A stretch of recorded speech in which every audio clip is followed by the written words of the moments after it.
गीता जी के दूसरे अध्याय का पहला श्लोक, इसकी व्याख्या एवं भूमिका। दुर्योधन ने गुरु द्रोणाचार्य से दोनों सेनाओं की बात कही, पर द्रोणाचार्य कुछ भी नहीं बोले। इससे दुर्योधन दुखी हो गया।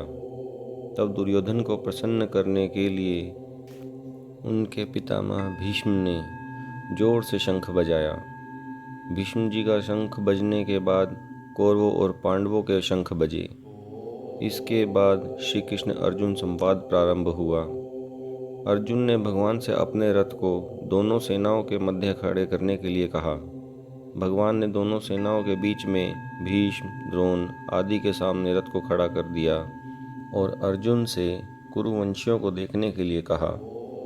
दोनों सेनाओं में अपने ही स्वजनों संबंधियों को देखकर अर्जुन में कौटुंबिक मोह जागृत हुआ, जिसके परिणाम स्वरूप अर्जुन युद्ध करना छोड़कर बाण सहित धनुष का त्याग करके अपने रथ के मध्य भाग में बैठ गए।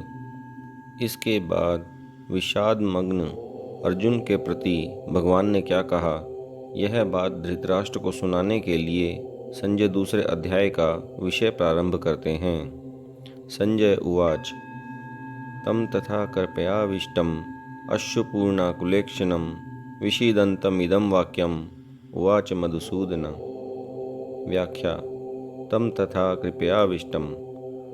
अर्जुन रथ में सारथी के रूप में बैठे हुए भगवान को आज्ञा देते हैं कि हे अच्युत, मेरे रथ को दोनों सेनाओं के बीच में खड़ा कीजिए, जिससे मैं यह देख लूं कि इस युद्ध में मेरे साथ दो हाथ करने वाले कौन हैं, अर्थात मेरे जैसे शूरवीर के साथ कौन कौन योद्धा साहस करके लड़ने आए हैं।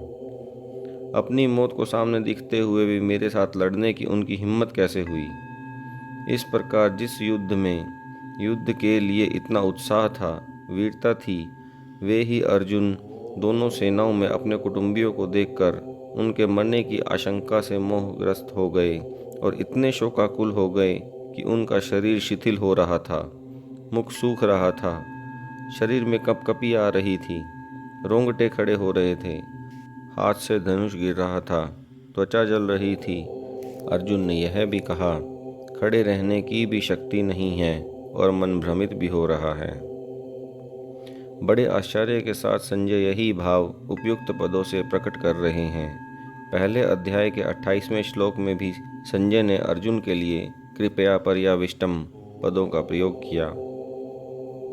अश्रुपूर्णा कुलेक्षणम। अर्जुन जैसे महावीर, महान शूरवीर के भीतर भी कौटुंबिक मोह छा गया और नेत्रों से आंसू भर गए। आंसू भी इतने ज़्यादा भर गए कि नेत्रों से पूरी तरह देख भी नहीं सकते थे। विषीदंतम इदम वाक्यम उवाच मधुसूदन। इस प्रकार कायरता के कारण विषाद करते हुए अर्जुन ने भगवान मधुसूदन से यह वचन कहे। संजय द्वारा मधुसूदन पद कहने का तात्पर्य है कि भगवान श्री कृष्ण मधु नामक दैत्य को मारने वाले, अर्थात दुष्ट स्वभावों वालों का संहार करने वाले हैं। इसलिए वे दुष्ट स्वभाव वाले दुर्योधन आदि का भी नाश करवाए बिना नहीं रहेंगे। जय श्री कृष्ण।